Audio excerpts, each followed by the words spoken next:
This is Busted Pencils, fully leaded education talk. Here are your hosts, Dr. Tim Slecker and Dr. Johnny Lupinacci, educated educators talking education. Oh, yeah. It's Busted Pencils, fully leaded education talk. Educated educators talking education. Class is in session. Yeah, it's that time. It's Wednesday. We are so excited. We've got, a whole lot of learning to do today. Johnny and Jess, good to see you guys again. Love seeing you guys every Wednesday morning. Johnny, how's it going in the state of Washington? Hey, man, it's good. We're well into January, looking into, great start of the semester and lots of good stuff happening and lots of great celebrating earlier this week for last week for Martin Luther King. There's always a string of events that carry for the whole week on campus and in the community, and lots of great stuff to highlight. What we're choosing to highlight over last week's inauguration, no problem saying that was kind of a bummer, but you roll with things, and I was glad to have lots of Martin Luther King events to guide us through that week. And we're here today talk about some exciting, cool stuff, kind of akin to your favorite topic these days, Tim. Hey, come on now, but we got to check in with Jess. So, Jess, how are you this Wednesday morning? Oh, I'm always doing great when I can bust some pencils with you educated educators. Wrapping up the month of January and looking ahead. We're ready to do some good work. Make sure that we keep learning, keep connecting with our communities.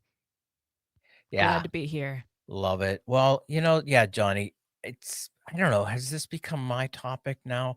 Artificial intelligence. Yes, everybody, that's what he's talking about. Yes, we have another guest, but truly, though, an educator. Little background, though, too. We say Tim finds people who are out there doing awesome work. And so, just like our guest from 2 weeks ago, Jason Buccheri, I found another Canadian. No, I did not take a road trip and, look through the back roads of Canada. LinkedIn, the LinkedIn way. I find people out there, find people doing awesome work. Found this person, send a little note. I said, hey, that looks interesting. How would you like to be on Busted Pencils? She automatically writes back and says, that's a great idea. I said, well, send me your email address. I'll send you an email. I sent her an email. And then I didn't hear from her for a week. And Johnny and Jess know this. I walked around going, oh my God, she researched me. She hates me. She hates me. She decided, no way, this guy's creepy. I am not going on his show. And I was paralyzed for an entire week with. Oh, you were fine. No. You were fine. We reminded you very promptly, Tim, not everybody automatically communicates in the hours following an email they get. We have busy things going on, times, and we talk about this. There's a culture of because we can have access to technology all the time, we should just be glued to it and whatnot. So we reminded Tim, Heidi probably has a healthy communication response time. Well, actually, though, this is the best part or worst part, whatever you want to say. Towards as the week goes by and I get another LinkedIn note. Tim, are you still interested in having me on the show? Yes, the original email I sent for some reason got hung up in cyberspace. It's out there floating around. And so we reconnected and got it back. So yeah, let's get right to it. She's an educator, innovator, and champion for critical thinking in the age of artificial intelligence. She leads iThink's Artificial Intelligence Challenge for grades 6 through 12. Helping students navigate AI's role in their lives while equipping them with real-world problem-solving skills. She's here to talk about AI's impact on education, ethics, and how we prepare students for a future shaped by machine intelligence. Welcome to Busted Pencils, Heidi Siwak. Heidi, how are you? Hello there, Tim and Johnny. I am well, thank you. And Thank you for not giving up on me. It is an absolute pleasure to be here, coming to you from Ontario, to you in Wisconsin, right? So a pleasure, and I'm doing well. Well, we appreciate it. And again, thank you for reaching back out and releasing me from the anxiety of doubt and fear that I was bound up. Yes, Johnny, and just know that. But yeah, But know Heidi, I'm though. having an impact. Yes. Did you know you had that much power to relieve? Okay, No. no, that's a whole other show. Tim's problem with those issues right now. Heidi, though, let's talk about this first, though. The continued, or the work before we get to the artificial intelligence challenge. Tell us about I think and what I think is about and what people should know. Tell us about that work there first. Happy to always talk about I Think. I Think is an education charity based out of the Rotman School of Management at the University of Toronto.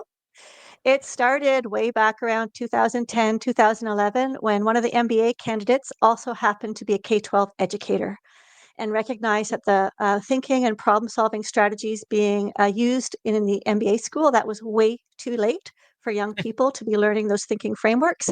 And so they actually piloted it. Can we do this with young people? They piloted it with a kindergarten class, working on a complex problem. It was a success. And I think has grown from there. So what we do now is one of the things we do is we build challenge kits around messy, complex, real-world problems where tensions, more than one right answer, where there might be entrenched positions even. Hmm. And we have them learn about the problems, and we then give them the opportunity to problem solve, to come up with an innovation, their own thinking about problems. So it's about student voice and agency and a way to navigate their way through complex problems. And one of my most recent challenge kits that we did, I really loved it, was post-pandemic. How do we rebuild community in our schools after the pandemic?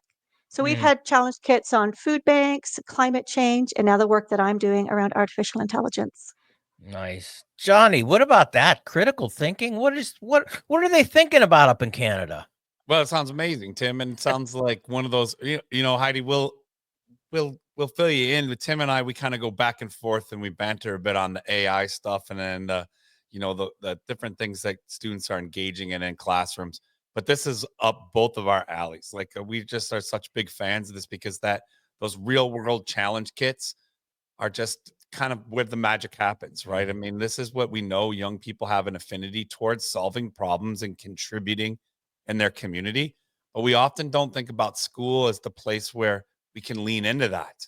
Or do we necessarily have all the know-how to pull all those pieces together, right? So, partnering with teachers and classrooms and being able to do that work is just so amazing.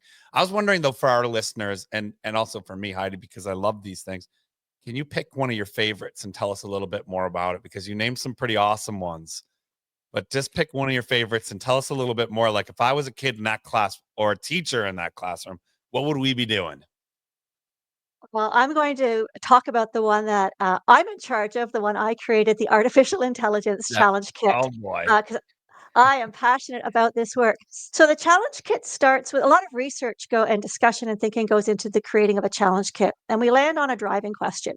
So the driving question for the artificial intelligence challenge kit is, how might artificial intelligence enhance enrich the lives and possibilities of every single student in our school?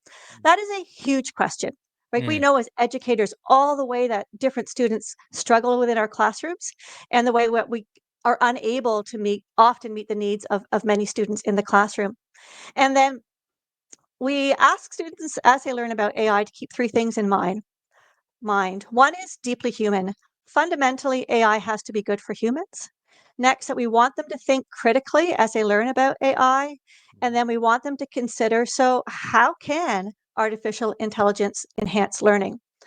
We frame the problem for them. So we articulate some of the tensions, the good things, the negative things, risks and limitations, benefits, possible harms that we're seeing, just give them a taste. Then we create two very opposing models that are in tension. So the kit is built around tensions to frame their thinking. Then they engage in the learning phase of artificial intelligence. So we create everything for the teachers to use in the classroom.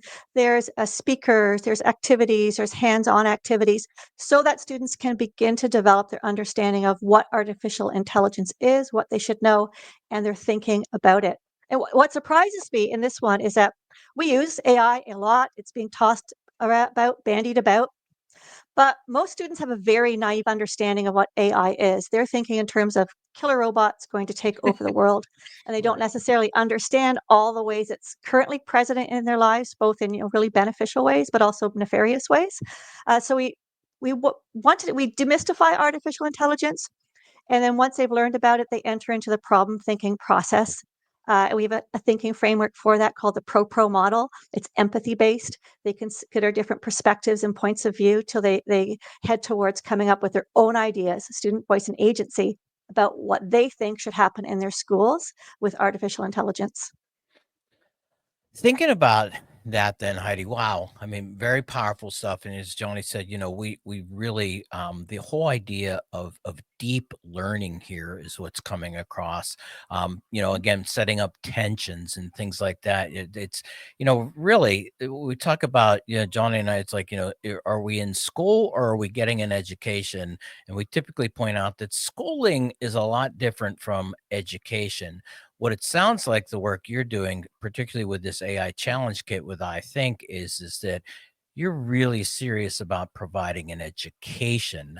I'm thinking about, though, the possibility that a student then going through this challenge kit, what if they point out that they're really still, now that they've learned everything, they become an AI like I'm really afraid of this, Heidi. I don't want it anymore. I feel like it's infiltrating in my life. It's bothering me. I mean, because I can hear a critic potentially listening to us saying, "Well, there's another AI brainwashing technique going on out there." So respond to the potential that people could come out with a sense of saying, "I'm not so sure about AI." Yeah, and it's interesting when we students when they share their student thinking with us at the end, a lot of them and a lot of their teachers are in a very fear-based place about artificial intelligence. And one of the things they say at the end is that, "Oh, my thinking has shifted, and I Mm. realize there's potential within artificial intelligence for really good things." So this is not meant to be a dismissive thing of AI. This is to engage them in exploring the possibilities. And we actually the each challenge is changed a little bit based on what we learned from student thinking. So for this round, the people that we brought into the challenge kit to help students dig into that, the possibilities of AI. For example, we had from Dr. Todd Cunningham's psychology lab at OISE in Toronto, where they work on technology for students with learning disabilities, dyslexia, those kinds of things.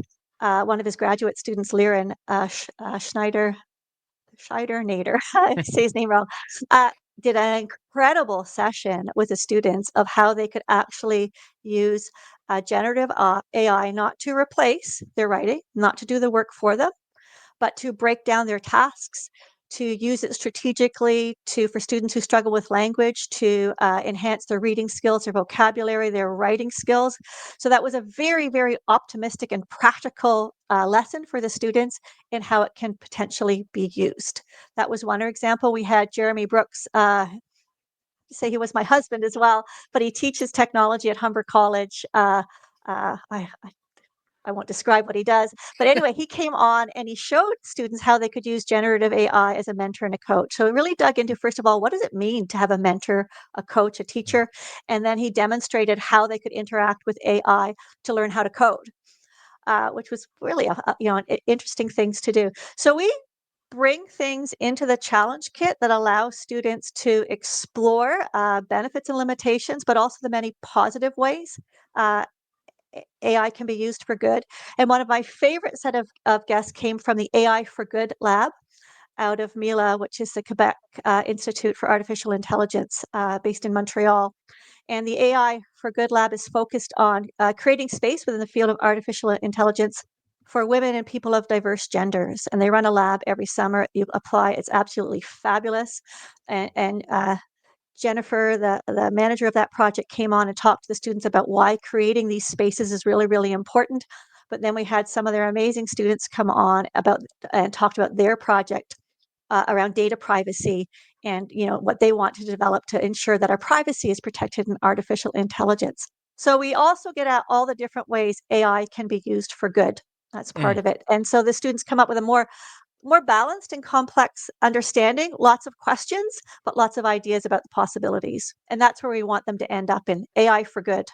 Johnny. Hey, I love that. And you know what? I just want to highlight, I love about what Heidi's sharing. There's so many things with this. But I love when I hear, as a teacher, there's a new tool, there's a new powerful thing that my students I already know have access to in a number of ways, but that I don't quite know a ton about, or quite how it fits with my teaching yet. And one of the best ways I can learn to do that is to have some lessons or some activities or some ways that I can co-learn with my students, because those are those magic moments when those new tools really, really get used.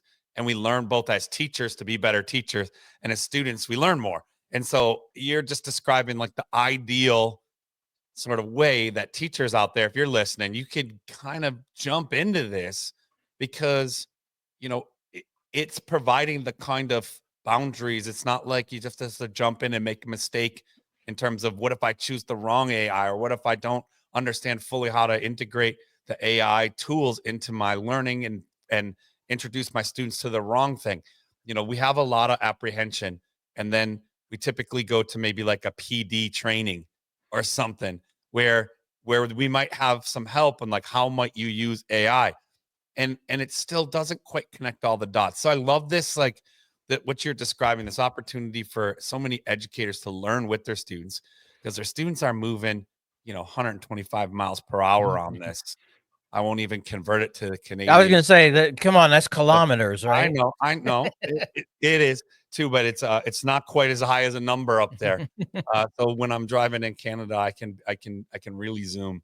No, but bringing it back, I love this, because for teachers out there, you all know, it's when we're engaging with our students, when we're doing the thing we love to do, teach, with tested kind of activities and things that other teachers have worked on and said, hey, if I was using AI right now, here's how I would do it, and let's learn together. Those are the magic moments that make this tool, really powerful in our classrooms, but also introduce our students to it in a way that they're going to carry into their future education and into their careers. So love what you're doing, Heidi. Thanks for sharing that. Hope teachers really, really hear this and jump in. Where can we get more of this awesome stuff, Heidi? Well, you can follow me on LinkedIn, Hey. and you can also absolutely Heidi Siwak on LinkedIn. We have a website. We are called I Think Together, so I-thinktogether.org. You can email me at heidi@ithinktogether.org. And please reach out with your questions. So happy to, we want more classrooms and teachers participating in this. So Okay, Heidi. yeah. So here's a question then for that. So I'm not Canadian. I'm in Madison, Wisconsin. I'm in Milwaukee, Wisconsin. I'm in Ashland, Wisconsin. I'm in Minnesota. Can I be a part of this AI challenge with I Think? Yes, absolutely. Because all of the resources that you need to run the challenge are provided digitally. So you don't need to be in person in order to access what we have. And I just saw this. There's still time actually to sign up and register for this round of the AI challenge, right? Give us just a little bit more detail on that for a teacher listener right now that's thinking, I want to do this, or maybe even somebody who's saying, wait, man, I got to share this with my teacher friend. Yeah, absolutely. So registration for the spring 2025 AI challenge is open until the end of January 31st. And if you're not sure if it's something you want to do, I am happy to have a conversation with you to give you more clarity on what it is that what it is that happens in the challenge. So please reach out with your questions if you're kind of thinking, oh, I'm not sure if this is for me. What exactly is in this challenge kit? I will share what I know to help you make the decision to bring this into your classroom, because we've seen the power of this challenge kit and the impact it has on student voice and agency and their understanding of AI, and on teachers. Oh, Heidi Siwak, man, I can't wait, because I actually, now we put this in there, I can feel it. Want to come back and hear how this is going throughout the time that this new challenge is taking on. And so, I think we're going to have Heidi back, because we want to get an update. But Heidi, right now though, got to tell you, here's what we say: thank you for busting pencils. My pleasure. Snap, snap. It's been delightful. It's been a lovely conversation, lovely environment here, and really happy to have shared this challenge with you. Awesome. And now for your moment of Zen.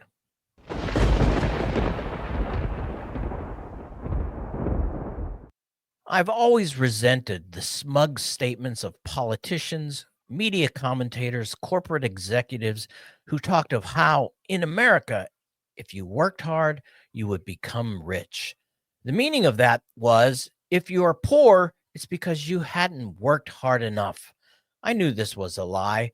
My father and millions of other men and women who worked harder than anyone, harder than financiers and politicians, harder than anybody. If you accept that when you work at an unpleasant job, that makes it very hard work indeed.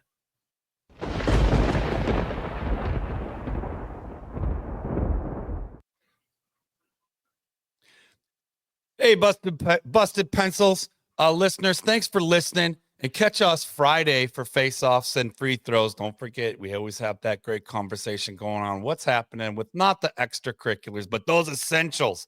And then, as always, Tim and Johnny, Busted Pencils, live on Saturday. Catch it across all the Civic media networks. And don't forget, you better not be late for homerooms on Monday. So we'll listen to you all week. Give us a call. Hang out with us. Thanks for busting pencils, and keep busting pencils.